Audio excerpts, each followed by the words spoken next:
அரசியல் பேட்டை. வணக்கம் சார். வணக்கம். சார், முருக பக்தர்கள் மாநாடு நடந்தது. இந்த மாநாடு முருகனுக்காகவோ பக்தர்களுக்காகவோ கிடையாது, அரசியல் நோக்கத்துக்காகவே செய்யப்பட்ட ஒரு மாநாடு தான் கருதப்படுது.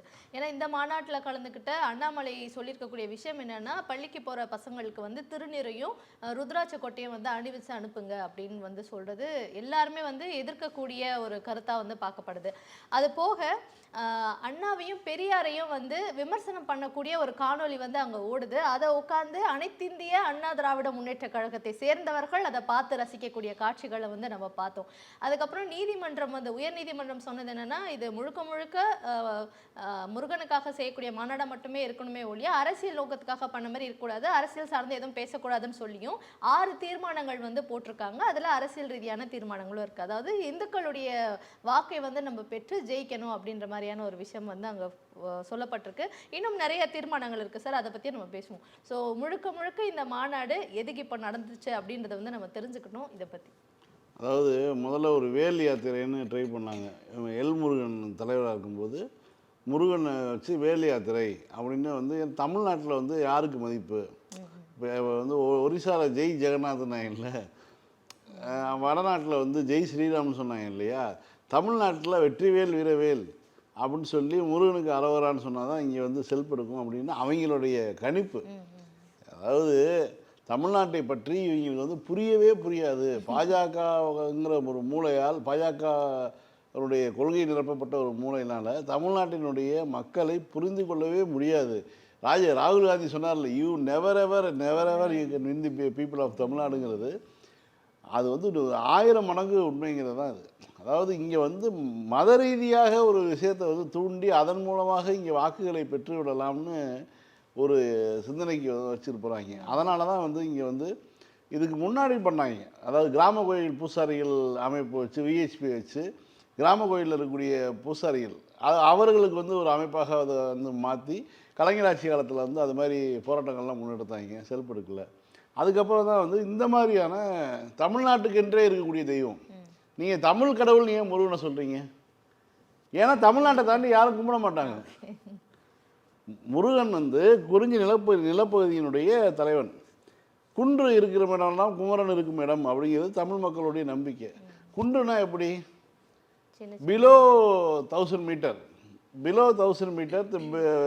இருக்கிறது தான் 1000 ஃபீட்டு, 1000 அடிக்கு கீழே இருக்கிறது தான் குன்று. அதுக்கு மேலே போச்சுன்னா அது மவுண்டெயின்.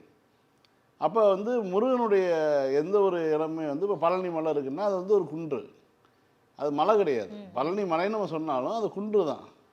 அது மாதிரியான ஒரு இடத்துல தான் அது முருகன் இருப்பார். திருப்பரங்குன்றமும் அது குன்று தான்.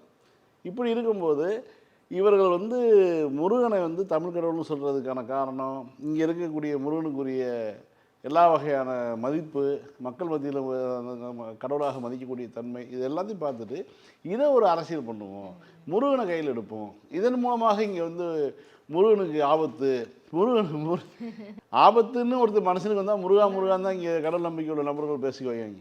அப்படி இருக்கும்போது முருகனுக்கே ஆபத்துங்கிற மாதிரியான விஷயங்களை கிளப்பி விடுறது, இந்த மாதிரியான ஒரு அரசியலை அவங்க கையில் எடுத்திருக்காங்க. அது செல்ஃப் எடுக்காத அரசியல். ஏன்னா தமிழ்நாட்டு மக்களுக்கு இந்தியாவிலேயே அதிக கோயில் உள்ள மாநிலம் தமிழ்நாடு. இந்தியாவில் இவ்வளோ நீங்கள் மதவாத அரசியல்லாம் பேசுகிறாங்க இல்லையா? அந்த மதவாத அரசியல் பேசக்கூடிய, அதை ஏற்றுக்கொள்ளக்கூடிய ராஜஸ்தான்லேருந்து இந்த பக்கம் சத்தீஸ்கர் வரைக்குமான மதவாத அரசியல் செல்லுபடியாகக்கூடிய மாநிலங்கள்லாம் கோயில்கள் கிடையாது. இந்தியாவிலேயே மிக அதிகமான கோயில்கள் கொண்ட மாநிலம் தமிழ்நாடு. 78,000 கோயில்கள். அதில் கிட்டத்தட்ட 60,000த்துக்கும் மேற்பட்ட கோயில் தமிழ்நாடு அரசு இந்து அறநிலைத்துறையினுடைய கட்டுப்பாட்டில் இருக்குது. அரசே கோயிலில் ஏற்று நடத்துகிறது, 6 கால பூஜை நடத்துகிறது, இவங்க சொல்லக்கூடிய ஆகம விதிப்படி நடந்துக்கிறது, எல்லாமே பண்ணுது, அரசே செய்கிறாங்க. அப்போ இப்படியான ஒரு மாநிலத்தில் நம்மளுடைய கட்சியை வச்சு ஒரு எம்எல்ஏ கூட தனியாக நின்று வாங்க முடியாத நிலைமையில் இருக்குமே அப்படின்னு நினைக்கும் போது அவர்களால் அதை ஜீரணிக்கவே முடியல. ஏங்க ஒரு இந்தியாவிலே அதிக கோயில் உள்ள மாநிலம், அதிக பக்தர்கள் போகிறாங்க. திருவண்ணாமலையில் போனாலும் டிக்கெட் கிடைக்க மாட்டேங்குது, பழனி மலையில் போனால் பல மணி நேரம் நிற்க வேண்டியதாக இருக்குது, எல்லா கோயில்லையும் பூஜை நடக்குது, எல்லா கோயிலையும் கூட்டம் வருது, எல்லா கோயிலும் காலையில் பக்தர்கள் வராங்க, எல்லாம் செஞ்சுட்டு தேர்தல் அன்னைக்கு நேராக போய் திமுக ஓட்டு போட்டு வந்துடுறாங்க. அப்படிங்கும்போது அவங்களால ஏற்றுக்கவே முடிய மாட்டேங்குது. இது என்ன காரணம், இதனுடைய ரூட் காஸ் என்ன, இது மக்களுடைய மனநிலை என்ன, அந்த சிந்தனையே கிடையாது. நீ மக்கள்கிட்ட இந்த மக்களை வெல்லணும், இந்த மக்களுடைய மனதை வெல்லணும், அல்லது திமுகவை நீ வந்து ஆட்சி கட்டிலிருந்து அப்புறப்படுத்தணும்னா நீ திமுகவை விட முற்போக்கு பேசினா தான் இங்கே முடியுமே தவிர நீ பேசக்கூடிய பிற்போக்கு அரசியலை படிக்காத மக்கள் கூட ஏற்றுக்க மாட்டாங்க. இன்றைக்கி வந்து அப்படி கிடையாது. இந்த 20 ஆண்டுகளில் மிகப்பெரிய ஒரு மாற்றம் நடந்திருக்கு, கல்வி மாற்றம் நடந்திருக்கு. அவன் வந்து கல்வி மாற்றத்தின் காரணமாக இவர்கள் வந்து எந்த சொல்லும் ஏற்றுக்க மாட்டாங்க. ஆனால் இவங்க வந்து வலுக்கட்டாயமாக வந்து முருகர் மாநாடுன்னு சொல்லி போடுறதா இருக்கட்டும், இதற்கு முன்பு நடத்திய வேல் யாத்திரையிலையும் பார்த்தீங்கன்னா அந்த எவன் வீட்லேயும் முருகன் ஃபோட்டோ கிடையாது. அந்த ஃபோட்டோ வந்து வச்சுக்கும் போது நம்மளாம் பார்த்தோம். அதாவது வீடு துடைக்கிற குச்சி இருக்கு இல்லையா, அதை வந்து முருகன் சொல்லி வேல்னு சொல்லி மாற்றிலாம் வச்சு கேவலப்பட்டாங்க. முருகனுக்கு வந்து எவன் வீட்லேயும் ஃபோட்டோ கிடையாது. எங்கேயோ காலண்டரை கழிச்சுட்டு வந்து முருகன் ஃபோட்டோன்னு சொல்லி, ஏன்னா யாரெல்லாம் முருகனை கும்பிட மாட்டாங்கன்னு தெரியும். அவர்கள் தான் பாஜகவுடைய தலைமை பொறுப்பில் இருக்காங்க. அவங்களுக்கு முருகனுக்கும் அவங்களுக்கு சம்மந்தம் கிடையாது. அவங்கள பொறுத்த வரைக்கும் அதை வந்து தேவையில்லாத ஒரு நபராக தான் அவங்க இருக்காங்க. முருகன் என்பது மக்களுடைய தெய்வமாக, குறிஞ்சி நிலப்பகுதியினுடைய மன்னனாக, அரசராக இருந்தவர், தலைவனாக இருந்தவர். இன்றைக்கும் வந்து அதுதான் வந்து இருக்குது. இப்படியான சூழலில் இது முருகன் மூலமாக அரசியல் செய்து நான் வெற்றி பெற்று வரலான்னு ஒரு யோசனை பண்ணுறாங்க. அந்த யோசனை பண்ணுற ரைட்டு போஸ்ட் அடிக்கிறாங்க, மாநாட்டு போஸ்ட்டு. சூரனை வதம் செய்த முருகா, திராவிடத்தை வதம் செய்யவா அப்படின்னு சொல்லி கூப்பிட்றாங்க. எந்த திராவிடத்தை? அதாவது ஏழை எளிய மக்களை கோயிலுக்குள்ளே நுழையணும்னு சொல்லி போராடி இன்று வரையும் போராடிட்டு இருக்க அரசியல் கட்சியாக இருந்தும் கூட வந்து இன்றைக்கி கூட வந்து மேல்பாதியில் முன்னாள் அமைச்சர் திரு பொன்முடி அவர்கள் அழைச்சிட்டு போனார். அந்த அளவுக்கு வந்து கோயில் நுழைவு போராட்டத்தை இன்றளவு கைவிடாத ஒரு அரசியல் கட்சியை பார்த்து சூரனை வதம் செய்த முருகா, நீ வந்து திராவிடத்தை வதம் செய்தவான்னு போஸ்டர் அடித்து விட்டுறாங்க. வெக்கமே இல்லாமல், மானமே இல்லாமல் திராவிடத்தை வதம் செய்யவான்னு முருகன்கிட்ட போய் இவங்க வேண்டுகோள் வச்சாங்களே. அந்த இதற்கு நிகழ்ச்சியில் வந்து அனைத்து இந்திய அண்ணா திராவிட முன்னேற்ற கழகங்கிற பேரோடு போய் வந்து 4 பேர் உட்கார்றாங்க. அவர்களை மனிதர்களாக கூட நம்ம மதிக்கக்கூடாது. உண்மையாகவே சொல்கிறேன். குறைஞ்சபட்சம் நீ கட்சிக்கு வச்சுருக்க பேருக்காவது பண்ணணும். எடப்பாடி பழனிசாமி கேட்டால் எனக்கும் அதுக்கு சம்மந்தமே இல்லை, அதெல்லாம் பெரியவங்க விஷயம், அதெல்லாம் வந்து புராணங்களை போய் படிக்கணும் அப்படின்னா தான் திராவிடத்துக்கு அர்த்தம் தெரியும்னு சொல்கிறாரு. அதாவது ஒரு கட்சியினுடைய ஒரு குறைந்தபட்சம் ஒரு ஒரு பஸ் ஓட்டுறான்னு வச்சுக்கோங்களேன், பஸ்ஸு எப்படி ஓட்டணுமா தெரியணுமா இல்லையா, ஸ்டேரிங் மட்டும் பிடிச்சிக்கோங்கிற மாதிரி வந்து உட்காந்துருக்காரே தவிர அது எப்படி இயங்குது, என்ன இன்ஜினு, என்ன டீசலில் ஓடுதா பெட்ரோலில் ஓடுதா ஒரு இளவும் தெரியல பழனிசாமி எடப்பாடிக்கு.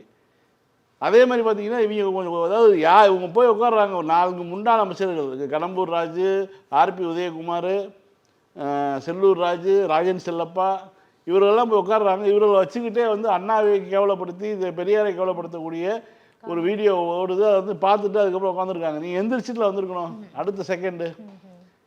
ராஜேந்திர பாலாஜி வந்து சொல்கிறார் வருத்தமாக இருக்குது அப்படின்னு. அது வந்து தேவையே கிடையாது. இதில் வருத்தப்படுறதுக்கு நான் கண்டிக்கணுங்க. நீதிமன்றம் என்ன சொல்லியிருக்கு, நீங்கள் அரசியல் ரீதியாக உள்ளே எதுவும் பேசக்கூடாதுன்னு சொல்லியிருக்கு. அப்படி இருந்தும் வந்து நீங்கள் அரசியல் ரீதியான கருத்துக்களை உள்ளே பேசுகிறீங்க. சார் அவங்க ஒரு 6 தீர்மானம் வந்து கொண்டு வந்திருக்காங்க சார். அது என்ன சொல்றாங்கன்னா, திருப்பரங்குன்றம் மேல கார்த்திகை தீபத்தை நம்ம இனிமேல் நிச்சயமா எதற்கு ஏற்றணும், இது ஒரு தீர்மானமா கொண்டு வந்திருக்காங்க. இல்லை எதுக்கு ஏற்றணும், இல்லாத பழக்கத்தை எதுக்கு ஏற்றணும்னு கேட்குறேன். இப்போ திருவண்ணாமலை தீபங்கிறது வந்து அது ஏற்கனவே இருக்கக்கூடிய விஷயம். நீ இல்லாத ஒரு விஷயத்தை நீ கொண்டு வரேன்னா வேணும்னு நீ வம்பளுக்கிறதுக்கு இங்கே ஒரு கலவரம் பண்ணுறதுக்கு ஒரு பிளான் போடுற. முதல் தீர்மானமே வந்து நீ வந்து உன்னுடைய நோக்கத்தை வந்து இது பண்ணுது. மதுரை மக்கள் வந்து கார்த்திகை கொண்டாடுவாங்க. கார்த்திகைன்னா என்ன, அந்த கார்னா இருட்டு, திகைனா வந்து இருட்டு மறையிறது. அதுக்கப்புறம் வந்து மழை காலத்து கார்த்திகைக்கு அப்புறம் வந்து பனிக்காலம் தான். அதனால் அதுக்கு முன்னாடி வரைக்கும் அந்த மழை காலம் முடியும், மழை காலம் முடிஞ்சு கார்த்திகையும் காலம்தான் வந்து கார்த்திகை. அதுக்காக தான் அந்த ஒளி விளக்கேற்றி வச்சு அந்த பண்டிகை கொண்டாடக்கூடியது இருந்தது. இது வந்து தமிழ் மக்களுடைய பண்பாட்டு வழக்கம். அது இவங்க கொண்டு போய் அதில் கடவுளோட இணைச்சிக்கிட்டு இதை வந்து அதன் மூலமாக அரசியல் பண்ணணும்னு நினச்சாங்கன்னா செல்லுபடி ஆகாது. மதுரை மக்கள் மட்டும் இல்லை, மாநிலம் முழுக்கவே கார்த்திகை அன்னைக்கு வீட்டு வாசலில் அவர்கள் தீபத்தை ஏற்றுவதற்கான காரணம் பண்பாட்டு ரீதியான காரணம். அதற்கு பிறகு அந்த மாதத்துக்கு பிறகு அந்தந்த கார்த்திகை நட்சத்திரம் வரக்கூடிய அந்த நாட்களுக்கு பிறகு அந்த பௌர்ணமிக்கு பிறகு கார் திகைந்து விட்டது. திகைகிறதுனா முடிஞ்சு போச்சு, தெளிவடைகிறது, அவ்வளோதான். அந்த மழை காலம் முடிஞ்சு கார் திகைஞ்சிருச்சு, அவ்வளோதான். கார்னா மழை மேகம், இருண்ட மேகம், அது கார்த்திகை, அதுதான் அதுக்கு தான் காரணம். அந்த பௌர்ணமியிலேருந்து அதுக்கப்புறம் வந்து மழை வராதுங்கிறது தான் இவர்களுக்கு கொண்ட ஒரு கணக்கில் வந்து பண்ணிக்கிட்டு இருக்காங்க. இதை வந்து இவங்க வந்து மலை மேலே ஏற்றுறேங்கிறது வந்து வேணும்னே வீம்புக்கு பண்ணுறது. திண்டுக்கல்ல இதே மாதிரி பண்ணாங்க. திண்டுக்கல்லில் மேலே அபிராமி கோயிலில் வந்து அபிராமி கோயில் இருக்குது, அந்த சிலையை வந்து அங்கே வைக்கணும் அப்படின்னாங்க. அங்கே இருந்தது வந்து ஒரு மன்னர், அன்றைக்கு திப்பு சுல்தானும் ஹைதர் அலியும் வந்துட்டு போனதுனால அங்கே வந்து ஒரு படையை நிறுத்தி வைக்கிறாங்க. அந்த படைக்கான அது உயரமான இடம். மதுரையிலேருந்து யாரும் படையெடுத்து வந்தாலும், திருச்சியிலேருந்து படையெடுத்து வந்தாலும் அவ்வளோ சீக்கிரமாக மேலே வர முடியாதுங்கிறதுக்காக கட்டிய கோட்டை அது. அதை வந்து அபிராமி கோயில், அங்கேருந்து சிலையை உடந்து கீழே வச்சுட்டாங்க அப்படின்லாம் வந்து புனைந்து இதே இந்த மதவாத அமைப்புகள் வந்து திண்டுக்கல்லே வம்பிழுத்தாங்க. இப்படி தான் அடுத்து மதுரையில் வந்து இந்த மாதிரி ஒரு தீர்மானத்தை போட்டிருக்காங்க. இது வந்து இது வந்து தேவையே இல்லாத விஷயம். இதற்கு முன்பாக எப்படி இருந்ததோ அப்படி தான் இருக்கணும். சரி, அப்போ முதல் தீர்மானம் அவுட்டு. அடுத்ததாக பார்த்தீங்கன்னா பஹல்காம் தாக்குதலுக்கு பதிலடி கொடுத்த மோடிக்கு வந்து பாராட்டு விழா நடத்தணும் அப்படின்ட்டு வந்து பேசியிருக்காங்க. இன்னைக்கு வந்து இல்லை, இது என்ன முருகன்ட்ட முருகன் வந்து பாராட்டு பண்ணணுமாம்மா? இன்னைக்கு வரைக்கும் தீவிரவாதியை பிடிக்கல. நீங்கள் வந்து தீவிரவாதிக்கு அடைக்கலம் கொடுத்தேன்னு சொல்லி கேஸில் பிடிச்சிட்டு இருக்கீங்களே தவிர தீவிரவாதி இன்னைக்கு வரைக்கும் பிடிக்கல. எவன் கொண்டானோ அவனை பிடிக்கல. ஃபோட்டோ வரைக்கும் வச்சுருக்கேல்ல. என்னன்னு அது இப்போ பார்த்தீங்கன்னா வந்து பாகிஸ்தானுக்கான மாதிரி சொல்கிறான், ட்ரம்ப்புக்கு வந்து நோபல் பரிசு தரணும்னு. இது அணு ஆயுத போர் வராமல் தடுத்துற ட்ரம்ப் வராமல் நோபல் பரிசு தரணும்னு சொல்லி பாகிஸ்தான் சொல்லிட்டு இருக்காங்க. இப்படி ஒரு நிலைமை போயிட்டு இருக்கு. அப்போ நீ என்ன தான் பண்ணேங்கிறது எதுக்கு ஒரு ஆதரவு? பகல்காமில் 28 உயிர் போயிருக்குது. இதுக்கு எதுக்கு மோடிக்கு வாழ்த்து சொல்லணும்? அடுத்ததாக பார்த்தீங்கன்னா திருப்பரங்குன்ற மலை வந்து முருகனுக்கே சொந்தம், இனிமேல் அது முருகருக்கான மலை அப்படின்ற ஒரு தீர்மானத்தை வந்து கொண்டு வந்திருக்காங்களே. இப்போ யார் முருகனுக்கு சொந்தம்னு யார் சொன்னா? முருகனுக்கு தமிழ்நாடே தான் சொந்தம். ஏன்னா தமிழ்நாட்டை தாண்டி நீயும் கூட்டி போக மாட்டீங்க. முருகனுக்கு வந்து வேறு மலையே இல்லையா? விந்திய மலை இல்லையா? நீங்கள் வேறு பக்கம் வந்து நீங்கள் வட இந்தியா பக்கம் இருக்கக்கூடிய மலையில் போய் முருகர் கோயில் அமைங்க பார்ப்போம். நாக்பூரில் போய் நீங்கள் வச்சு இதே விழாவை நீங்கள் நூற்றாண்டு கொண்டாடுறீங்களா? ஆர்எஸ்எஸ் நூற்றாண்டு விழா. நாக்பூரில் இருக்கக்கூடிய ஆர்எஸ்எஸ் அலுவலகத்தில் முருகன் ஃபோட்டோ வச்சு நீங்கள் வந்து ஒரு ஃபங்க்ஷன் பண்ணுங்க பார்ப்போம். ஏங்க ஃபஸ்ட்டு வந்து சாதி மறுப்பு திருமணம் பண்ணவருங்க அவர். அப்படி இவங்க கணக்கு கூடி பார்த்தா இவங்க இந்த வர்ணாசிரமத்தெல்லாம் ஒழித்து அவர் வந்து ஒரு பழங்குடி பெண்ணை வந்து கல்யாணம் பண்ணுறாரு. அவர் ஒரு எஸ்டி பொண்ணை வந்து கல்யாணம் பண்ணுறாரு. மிகப்பெரிய ஒரு வரலாற்று சாதனை இல்லையா அது? அது தெரியாது போல இன்னும் ஃபைன் சார். அடுத்ததா வந்து இங்க தமிழ் இதுல சம்பந்தமே இல்லாம எனக்கு என்னன்னா முருகன் ஃபங்க்ஷன்ல மோடிக்கு என்ன வேலை? முருகன் 2 பொண்டாட்டி வச்சிருக்காரு. மோடிட்டு அது கூட இல்லை. மோடிக்கு எதுக்குடா பாராட்டு விழா?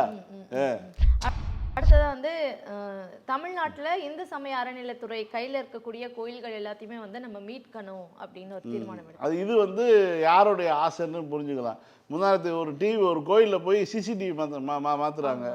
அதுக்கு வந்து மாட்டக்கூடாங்கிறாங்க. ஏன்னா கோயிலில் கருவறைக்குள்ளே நீ என்ன பண்ணுறேன்னு சிசிடிவி மாட்டக்கூடாதா?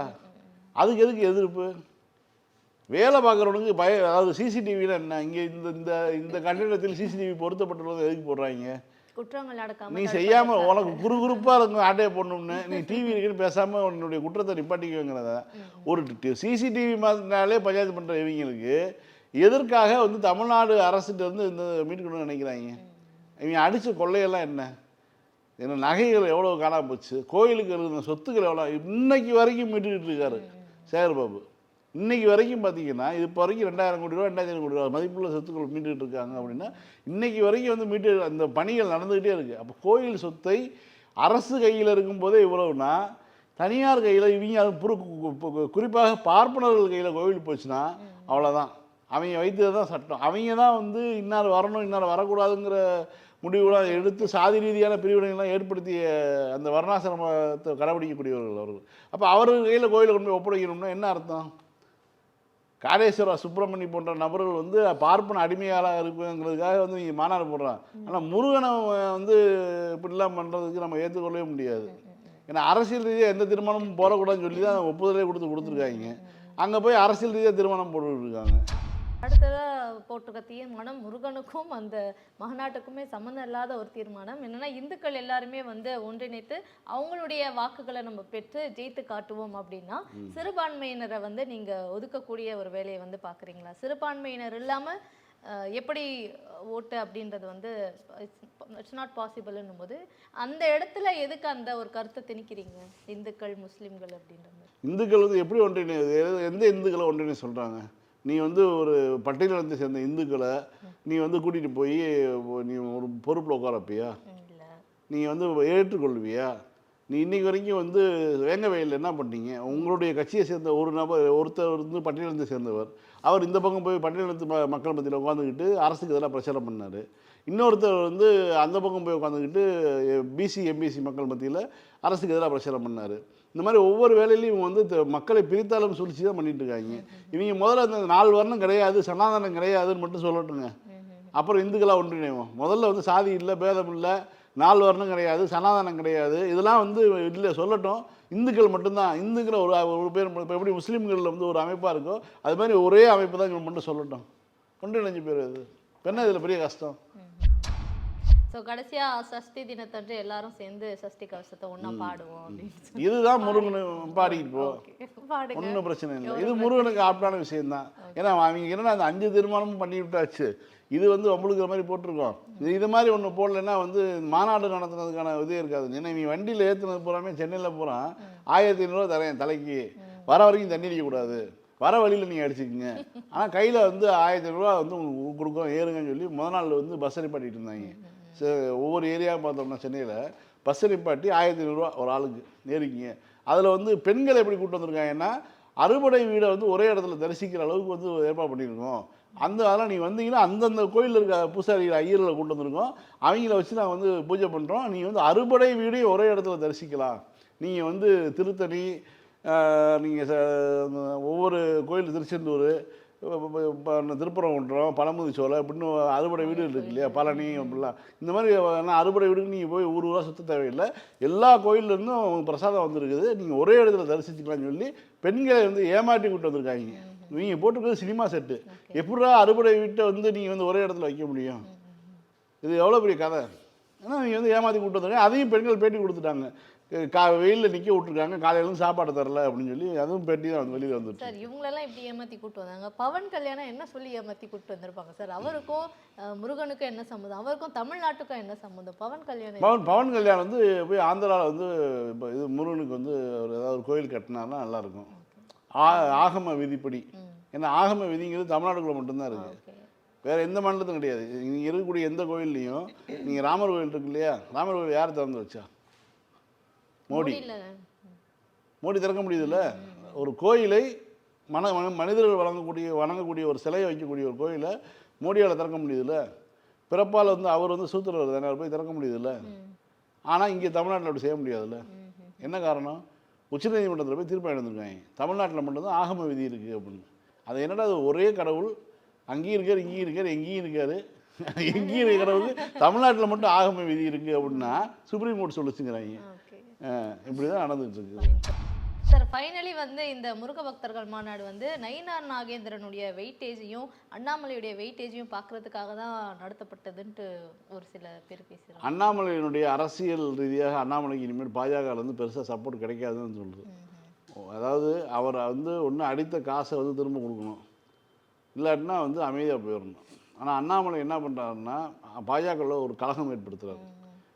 100 பேரை வந்து காசை கொடுத்து கைதட்ட வைக்கிறது, தான் பேர் சொல்லும்போது கைதட்ட வைக்கிறது, தான் பேரை யார் சொன்னாலும் கைதட்டுறது, இந்த மாதிரி ஒரு வேலையில் வந்து அண்ணாமலை வந்து இந்த சிலுவண்டி தனத்தை செய்ய ஆரம்பிச்சிருக்காரு.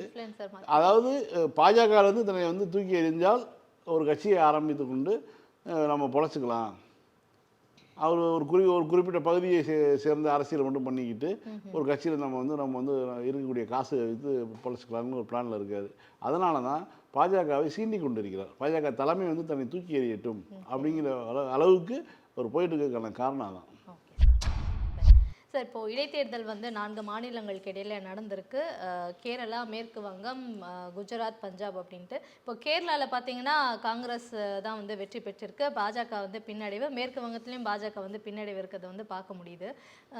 ஸோ இதுதான் பாஜகக்கான ஒரு ரிசல்ட் ஆரம்பிச்சிருச்சு அப்படின்ட்டு இல்லை. இதில் வந்து ஒரே ஒரு விஷயம்தான், இவர் களமிறங்கலை. தேர்தல் கமிஷன் களமிறங்கியிருந்தால் எப்படி ஒரு பிரச்சனை இல்லாமல் இருக்கும். அவங்க வந்து சரி எல்லா பொது தேர்தலுக்கு மட்டும் நம்ம வந்து களத்தில் இறங்குவோம், இது வந்து இவங்களா தேர்தல் நடத்திட்டோன்னு தான் தோணுது. ஏன்னா அவங்க களமிறங்கி தானே பாஜகலாம் வந்து மேற்கு வங்கத்தில் 3 நாள் வருமா, அதுக்கான வாய்ப்பே இல்லை. சார் இஸ்ரேலுக்கும் ஈரானுக்கும் இடையில வந்து போர் நடந்துட்டு இருக்கும்போது இடையில ட்ரம்ப் பார்த்தீங்கன்னா ஈரானுடைய பிரதமர் எங்கே இருக்காருன்னு எங்களுக்கு தெரியும், அவர் எங்களால் தாக்க முடியும், இருந்தாலும் அமைதியாக இருக்கும்ன்ற மாதிரி வார்த்தைகள் விட்டார். அதுக்கப்புறம் பார்த்தீங்கன்னா அமெரிக்கா சார்பாக வந்து ஈரான் மேலே தாக்குதலும் நடந்தது. ஸோ அதை பார்த்துட்டு ஈரான் சும்மா இருக்காதுன்னு திரும்ப இஸ்ரேல் மேலே வந்து தாக்குதல் நடந்திருக்கு. இப்போ 2 கண்ட்ரிக்கு இடையில வந்து நடந்துட்டு இருக்கும்போது இது தடுக்கணும், அமைதி பேச்சுவார்த்தை வேணும் அப்படின்ட்டு இப்போ ரஷ்யா சீனா போன்ற அதிபர்கள்லாம் வந்து சொல்லிட்டு இருக்கும்போதே அமெரிக்கா இந்த மாதிரியான தேவையில்லாத ஒரு வேலையை வந்து பார்த்துருக்காங்க. அப்போ ஐநாவுடைய கட்டுப்பாடுகளை மீறி அமெரிக்கா வந்து செயல்படுது அப்படின்ற ஒரு குற்றச்சாட்டம் வந்து ட்ரம்ப் மேலே வைக்கப்படுது. ஆனால் இதனால இப்போ வந்து ஈரான் எடுத்திருக்கக்கூடிய முடிவு என்னவா இருக்கு அப்படின்னா, இந்த ஹார்மூஸ் என்ற நீரிணை வந்து நாங்கள் க்ளோஸ் பண்ண போறோம்ட்டு ஈரான் நாடாளுமன்றம் சொல்லியிருக்கு. அப்போ அங்கேருந்து தான் வந்து 40% கிட்ட வந்து கச்சா எண்ணெய் பெட்ரோல் டீசல் வருது அப்படின்ற பட்சத்தில் வந்து இப்போ அதுக்கான தட்டுப்பாடு வந்து ஏற்படும். ஸோ அந்த நிலைமையை வந்து நம்ம எல்லாருமே உலக நாடுகள் சரி நம்மளும் சரி எல்லாருமே அதை வந்து ஃபேஸ் பண்ண போகிறோம் அப்படின்ட்டு. ஸோ இப்படி தேவையில்லாத பிரச்சனைகளுக்கு காரணம் எங்கேருந்து ஆரம்பிக்குது, யாராக இருக்குதுன்னா அது ட்ரம்ப்பாக தான் சார் இருக்குது. இல்லை, ட்ரம்ப்பினுடைய இந்த நடவடிக்கை படு முட்டாள்தனமான நடவடிக்கை. ட்ரம்ப்புக்கு எதிரான ஊர்வலங்கள்லாம் அமெரிக்காவில் வந்து போயிட்டுருக்கு. எங்கேயோ இருக்கக்கூடிய ஒரு பகுதியில் நடக்கக்கூடிய பிரச்சனைக்கு வந்து எங்களுடைய பிள்ளைகளை ஏன் பலியிட போகிறோம் அப்படின்னு சொல்லி அந்த இராணுவத்தில் இருக்கக்கூடிய தாய்மார்கள், இப்போ வீரர்களுடைய தாய்மார்கள்லாம் ஊர்வலம் போயிட்டுருக்காங்க. ட்ரம்ப்புக்கு இந்த நடவடிக்கையில் கடுமையான எதிர்ப்பு தான். ஆனால் ட்ரம்ப் வந்து வேறு வழியே கிடையாது. ஏன்னா தொடர்ந்து வந்து இஸ்ரேல் மீதான ஈரானுடைய தாக்குதல் வந்து தடுக்க முடியாத அளவுக்கு இருக்குது. இந்த அயன் டோம்னு சொல்லி ஒரு எதிர்த்தாக்குதல் நடத்தக்கூடிய ஒரு விஷயத்தை வந்து கண்டுபிடிச்சாங்க. அது இஸ்ரேலுடைய மிகப்பெரிய கண்டுபிடிப்புன்னு சொல்லி பல்வேறு நாடுகள் அதை வந்து வாங்கி போட்டிருக்காங்க. அதாவது ஒரு ராக்கெட் வருதுன்னா உடனடியாக இது போய் அந்த ராக்கெட்டை வழிமறித்து தாக்கக்கூடிய அமெரிக்கா அந்த பேட்ரியட் ஏவுகணைன்னு சொல்லுவாங்க இல்லையா, அது மாதிரி வந்து இந்த ஏவுகணை வந்து தாக்குதல் பாதுகாப்பு அமைப்பு என்பது உடனடியாக வரக்கூடிய ஏவுகணையும் வழிமறி தாக்கக்கூடியது. ஆனால் அது வந்து இதுவரைக்கும் நடத்திய தாக்குதலில் அவன் வந்து நான் 50 ஏவுகணை ஏவுறாங்கன்னா 20-25 தான் தடுக்க முடியுது, மீதி வந்து விழுந்து வெடிக்குது. இன்னொரு பக்கம் வந்து இஸ்ரேல் குடிமக்கள் பணம் கொடுத்து அங்கேருந்து சைப்ரஸ் நாட்டுக்கு போகிறது, வெளியேற ஆரம்பிச்சிட்டாங்க. கப்பலில் போனால் 6000 செக்கல்ஸ்ன்னு சொல்லி அந்த நாட்டினுடைய பணம். தனி விமானமாக இருந்தால் மொத்தமாக டாலரில் வந்து $9000 கொடுத்தா தனி விமானம் சர்வீஸு. கப்பலில் போகிறதுக்கு 6000, கப்பல்லே வந்து பெரிய அந்த பாதுகாப்பு உடைய கப்பலில் போகிறதுக்கு வந்து 9000 செக்கல்ஸ்ன்னு சொல்லி செய்திகள் ஊடகங்கள் போட ஆரம்பிச்சிட்டாங்க. அதாவது இஸ்ரேலியர்கள் இஸ்ரேலை விட்டு வெளியேறிட்டு இருக்காங்க. என்ன எப்படி வெளில ஏறுறாங்கன்னா, அவங்களுக்கு வந்து எப்படியுமே இஸ்ரேல் பாஸ்போர்ட் ஒன்று இருக்கும். அது இல்லாமல் இஸ்ரேலுங்கிறது வந்து ஒரு இப்போ தானே ஒரு 50 வருஷமாக தானே உருவான நாடு.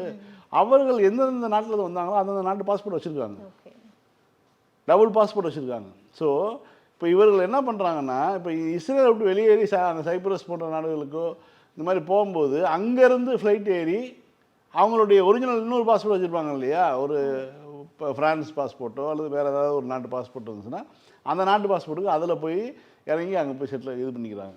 அங்கே உறவினர்கள் வீட்டுக்கு போயிடுறாங்க. அப்போ சொந்த நாட்டு மக்களே தப்பித்து ஓடுகிறார்கள். இது அத்தனைக்கும் கட்டாய இராணுவ பயிற்சி அளிக்கப்பட்ட ஒரு நாடு, எல்லோருக்கும் இராணுவ பயிற்சி அளிக்கப்பட்ட நாடு இஸ்ரேல்.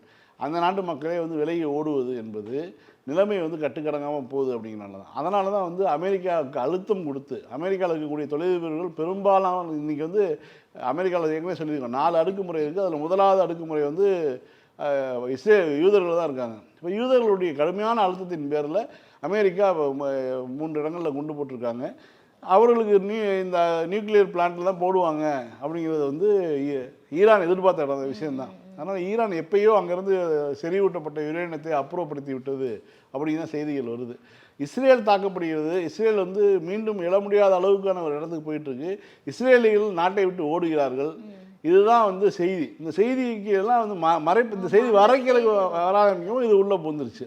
இப்போ வந்து சீனாவும் சரி ரஷ்யாவும் சரி கடுமையான பின்விளைவுகளை சந்திக்க வேண்டியது இருக்குங்கிற போன்ற வார்த்தைகளை பயன்படுத்தியிருக்காங்க.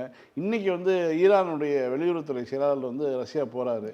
போயிட்டு வந்ததுக்கப்புறம் வந்து என்ன நடக்க போகுதுன்னு தெரியும். ஆனால் அமெரிக்காவினுடைய வேலை தேவையில்லாத வேலை. ரொம்ப அதாவது இது அமெரிக்க அதிபர்களுடைய வரலாற்றில் வந்து ஒரு போரை கூட செய்யாத ஒரு அதிபராக ஒரு பெயர் வந்து ட்ரம்ப்புக்கு இருந்தது. கடந்த முறை ஆட்சியில் இருக்கும்போது எந்த போரில் எந்த நாட்டின் மீதும் குண்டு வீசவில்லை, எந்த நாட்டின் மீதும் இராணுவ நடவடிக்கைக்கு துணை போல அப்படியான ஒரு அதிபராக இருந்தார்.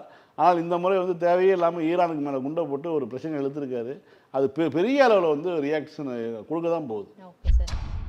ஆனால் இந்தியா மேலே பார்த்தீங்கன்னா அவர் குண்டு நேரடியாக போடல, வெவ்வேறு விதமாக அவர் வார்த்தையால் வந்து இங்கே குண்டு போட்டுட்டு இருக்காருன்னு தான் சொல்லணும். பட் அதையும் கேட்டுக்கிட்டு மோடி அமைதியாக இருக்கிறது தான் எப்படின்றது தெரியல. ஏன்னா இப்போது ட்ரம்ப் என்ன சொல்லியிருக்காருன்னா, இந்தியாவுக்கு அமெரிக்காலேருந்து ட்ராவல் பண்ணுறவங்க ரொம்ப கவனமாக இருங்க, ஏன்னா அது வந்து பாதுகாப்பற்ற ஒரு நாடாக வந்து தெரியுது, கொள்ளையாக இருக்கட்டும், பெண்கள் வந்து அங்கே பெண்களுக்கு பாதுகாப்பு இல்லை அப்படின்ற ஒரு வார்த்தையை வந்து அவர் விட்டுறாருன்னும் போது இந்த பக்கத்துலேருந்து ஏதாவது இப்பெல்லாம் சொல்லாதீங்க ஜி அப்படின்றாவது நம்ம ஜி சொல்லலாம் இல்லையா? இல்லையா, அவங்க டேட்டா வச்சுருப்பாங்கல்ல. இப்போ இவங்க எப்படி டேட்டா எல்லாமே டேட்டா ஆன்லைனில் கிடைக்குது. இந்தியாவில் பெண்களுக்கு உள்ள நிலைமை, பெண்களுக்கு வந்து எதிரான குற்றங்கள், அதனுடைய என்ன நிலை, அதெல்லாம் வந்து அவங்க பார்ப்பாங்களா இல்லையா? இதெல்லாம் பார்க்கும்போது தான் அந்த அறிவிப்பை வெளியிடுறாங்க. ஏன்னா இங்கேயும் அவங்க அதனுடைய கன்சுலேட் இருக்குது, அம்பாசிடர் இருக்காங்க, அதெல்லாம் இருக்குது இல்லையா? ஸோ அவங்க வந்து எல்லா டேட்டாவும் இங்கே தான் அனுப்பிட்டு தான் இருப்பாங்க. இப்போ அனுப்பும்போது தான் அவங்க வந்து அதன்படி தான் அவர் வந்து அவர் சொல்கிறார், சும்மா ஒன்றும் சொல்லலை. இப்போ வட இந்தியாவில் நீங்கள் இன்னும் இல்லை, நீங்கள் தமிழ்நாட்டில் இருந்து கூட நீங்கள் வட இந்தியாவில் வந்து பெண்கள் போய் பாதுகாப்பாக ட்ராவல் பண்ணிட்டு வர முடியுமா? நீங்கள் ஒரு ட்ரெயினில் வந்தால் கூட வந்து நம்ம வந்து பயமாக இருக்குது ட்ரெயினில் போடுறது கூட. ஏன்னா இப்போது சமீப காலமாக நீங்கள் ட்ரெயினில் முன்பதிவு செய்திருந்தாலும் கூட வந்து அந்த இதில் வந்து நீங்கள் பயணம் பண்ண முடியாது. முன்பதிவு செய்தவர்களுக்கு பெட்டியில் கூட அவர்கள் ஏறிக்கொள்கிறார்கள், இதெல்லாம் பண்ணுறாங்க அப்படிங்கிற மாதிரி. இதெல்லாம் வந்து எப்படின்னா அங்கே வந்து சாதாரணமாக கட்டுப்படுத்தப்படுவதில்லை. அதாவது ஒரு க்யூவில் நிற்கணும் அப்படிங்கிறது கூட தமிழ்நாட்டை சேர்ந்தவர்கள் க்யூவில் பொறுமையாக நிற்பாங்க, அவங்க நிற்க மாட்டாங்க. அவங்க வந்து கும்பலாக போய் ஏறி அடித்து வாங்குற மாதிரி தான் அங்கே நடந்துக்கிறாங்கன்னா, ஏன்னா அங்கே கற்றுக் கொடுப்பதில்லை. கற்றுக் கொடுத்தால் இந்த பிரச்சனை கிடையாது. பெண்கள் தனியாக பயணம் செய்ய வேணாம்னு சொல்லியிருக்காங்க. குறிப்பாக பெண்கள் தனியாக இந்தியாவுக்கு பயணம் செய்ய வேணாம். இதை விட வந்து இது வந்து மோடியை அசிங்கப்படுத்துகிற மாதிரி தான். இது இப்போ இந்தியாவை அசிங்கப்படுத்துகிறதா இல்லை, மோடியை அசிங்கப்படுத்துகிற மாதிரி தான். இதை விட ஒரு மானமில்லாத ஒரு நிலைமைக்கு வந்து அவர் இருப்பாரான்னு தெரியல. அவர் ரியாக்ட் பண்ணணும், இந்தியா அப்படி கிடையாது, குற்றம் குறைஞ்சிருக்குன்னு சொல்லி பேசணும். ஆனால் நிலைமை அப்படி இல்லை. அவன் திரும்ப டேட்டா தூக்கி மூஞ்சில் அடிப்பானே, என்ன பண்ணுறது? சார், திரும்ப நாளைக்கு இது நிகழ்ச்சியில் சந்திப்போம். மீண்டும் நாளை இரவு 9:30 மணிக்கு அரசியல் பேட்டை நிகழ்ச்சியில் சந்திக்கலாம். நன்றி.